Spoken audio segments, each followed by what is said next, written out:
皆さんこんにちは、みきです。今日はですね、農耕地や河川敷に行って野鳥を探してきました。今回は可愛い小鳥たちの面白い行動の数々が撮れました。そこに注目してご覧ください。それではどうぞ。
はい、というわけで本日の単調いかがだったでしょうか。今回はですね、まずカワセミがいきなり目の前に飛んできてくれて、かなり近距離で撮ることができましたね。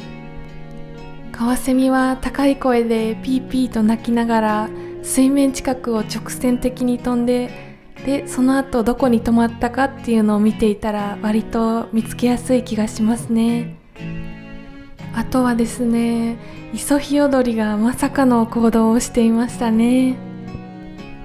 普通に道路ですればいいものをわざわざ後ずさりして用水路にポトッと落として、まるでトイレのように使っていたのが面白かったですね。